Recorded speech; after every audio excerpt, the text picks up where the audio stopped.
신라를 방문한 여행자는 나올 생각을 하지 않는다. 금이 너무 흔하다. 심지어 개의 쇠사슬이나 원숭이의 목태도 금으로 만든다. 이드리시는 스페인에서 태어나 프랑스, 영국, 북아프리카, 소아시아, 그리스 등 세계를 여행하였습니다. 세계 여행을 통해 많은 지식과 경험을 쌓았고 그것을 토대로 만든 세계 지도는 지금까지도 그 가치를 인정받으며 전해 내려오고 있죠. 이렇게 많은 공부를 한 그는 과거의 아랍인들이 신라를 얼마나 이상향으로 여겼는지를 알게 됩니다.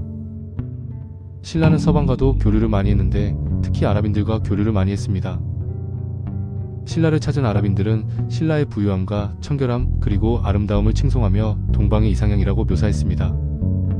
10세기 아랍의 역사학자이자 지리학자인 알마크디시의 저서 창세와 역사서에는 신라를 소개하는 구절이 있습니다.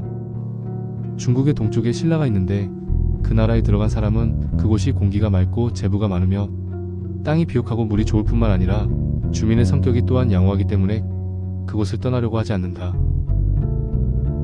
자연환경이 좋고 사람들 성격 또한 좋으니 이곳을 방문한 외국인들은 눌러앉아 정착하는 경우가 많았다고 합니다. 9세기 페르시아의 철학자이자 의학자인 알라지도 신라에 정착하는 외국인이 많았다는 증언을 합니다. 신라는 살기 좋고 이점이 많으며 금이 풍부하기 때문에 일단 그곳에 들어가면 정착해서 떠나지를 않는다. 신라에 대해서는 유독 금이 많다는 언급이 자주 나옵니다. 신라인들은 집을 비단과 금실로 수놓은 천으로 단장한다. 밥을 먹을 때에도 금으로 만든 그릇을 사용한다. 사실 우리가 신라의 유물하면 떠오르는 것들은 금관, 금목걸이, 금귀걸이, 금머리띠, 금검 등 금으로 된 물건들이 상당히 많습니다. 이렇게 금을 아낌없이 사용하여 물건을 만들었기 때문에 서방에는 신라가 황금의 나라라고 알려졌습니다. 이것은 신라의 유물인 금으로 만든 보검입니다. 현재 대한민국의 보물로 지정되어 있는 물건이지요.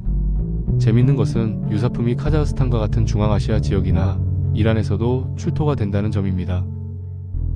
그만큼 신라는 서역과 서로 활발하게 교류를 했으며 신라의 금제품들이 해외에 널리 퍼졌다는 것을 알 수 있습니다. 지리학자 알카조이니도 제국 유적과 인류 소식에서 신라 얘기를 했습니다. 신라의 공기가 순수하고 물이 맑고 토질이 비옥하다. 불구자를 볼 수 없다. 만약 그들의 집에 물을 뿌리면 용연향의 향기가 풍긴다. 전염병과 질병은 드물며 팔이나 갈증도 적다. 다른 곳에서 병이 걸린 사람은 그곳에 가면 곧 완치된다. 아랍인이 신라에 가면 병이 치료가 된다고 믿은 이유는 신라의 질병이 적고 불구자가 적었기 때문입니다. 신라에 살면 신라인처럼 될 수 있다고 믿은 것이죠.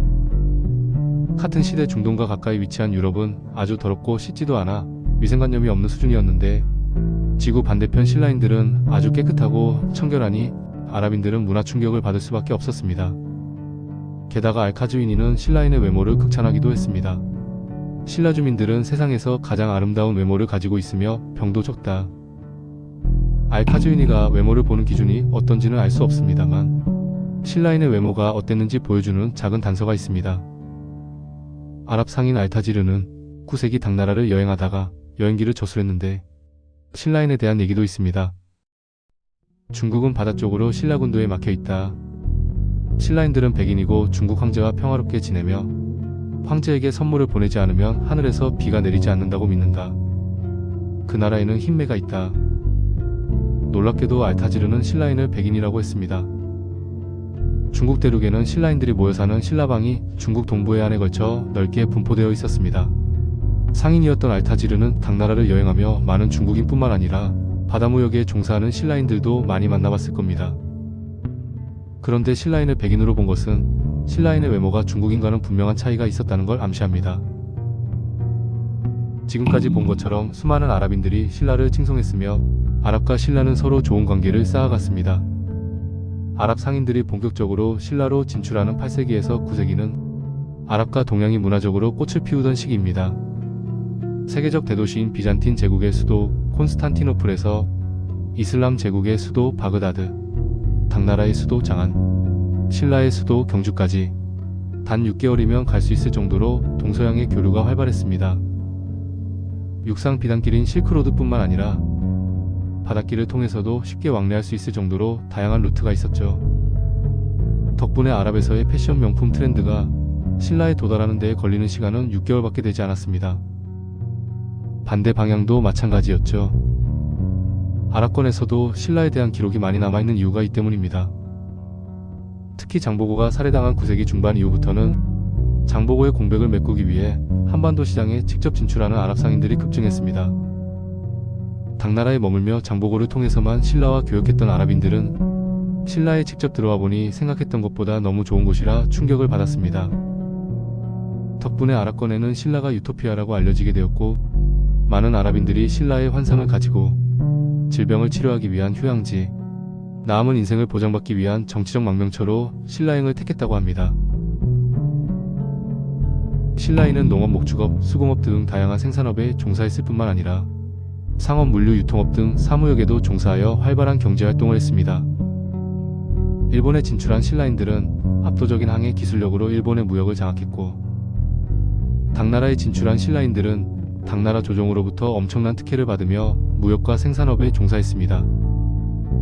동북아시아 3국을 잇는 신라인 커넥션은 동아시아에서 가장 강한 해상 세력이었고, 이는 장보고 시절의 정점에 달했습니다. 따라서 신라는 무역을 통해 엄청난 부를 쌓아왔습니다. 신라인의 의식주는 이미 충족이 된 지 오래고 온갖 사치와 명품을 즐길 수 있는 수준에 이르렀습니다. 신라인의 사치가 얼마나 심했는지 알 수 있는 증거 중 하나가 신라 흥덕왕의 명품 금지령입니다. 백성들이 다투어 사치와 호화를 즐긴다. 오로지 외국산 물건의 진귀함을 숭상하고 국산은 수준이 낮다고 혐오한다. 예의가 무시됐고 풍속이 쇠퇴하여 없어지는 데까지 이르렀다. 834년 신라 흥덕왕이 명품 금지령을 내릴 때 꺼낸 말입니다. 골품제의 나라답게 흥덕왕은 신분에 따라 사용하지 못하는 명품들을 구분했습니다. 진골 여자의 목도리와 육두품 여자의 허리띠는 금은실, 공장미, 비치모를 쓰지 마라. 빛과관은 슬슬점과 대모로 장식하지 마라. 이 모든 원료들이 해외에서도 구하기 힘든 귀한 것들이었습니다. 또한 당시 신라인의 자가용이었던 수레의 원목으로 자단과 침향을 못쓰게 하였고, 대모와 금은 장식도 못하게 했습니다. 이번 건 진골 육두품뿐만 아니라 일반 백성들도 못쓰게 했죠. 즉 일반 백성들도 흔하게 고급 자가용을 타고 다녔다는 뜻입니다. 그리고 흥덕왕은 집을 치장하는 것도 규제했는데, 진골은 집 좀 크게 짓지 말라고 집의 크기를 규제했고, 일반 백성들도 집을 금과 은으로 장식하지 말라고 했습니다. 당시 신라 경주에는 금일택이라고 김유신 가문 같은 이름 높은 귀족들이 살던 아주 으리으리한 호화저택들이 유명했습니다. 금일택은 말 그대로 황금을 씌운 집이라는 뜻입니다. 이는 찬란하고 화려한 신라를 상징하며 고려시대 때도 유지되었다가 몽골 침략 때 몽골 제국에 의해 파괴되었습니다. 마지막으로 흥덕왕은 집과 마차, 장신구뿐만 아니라 일반 생활용품마저도 규제합니다. 구체적으로 육두품에서 일반 백성들에게 금과 은으로 도금한 그릇, 호랑이 가죽, 구수와 탑 금지령을 내립니다. 알마크디 씨가 신라인은 금그릇으로 밥을 먹는다고 했는데, 이것이 흥덕왕의 금지령으로도 증명이 되었습니다. 여기까지 보면 진골귀족은 말할 것도 없고 일반 백성들도 꽤나 수준 높은 명품 생활을 즐겼다고 보입니다. 신라인의 경제력을 볼 수 있는 또 다른 기록이 헌강왕 때 있습니다.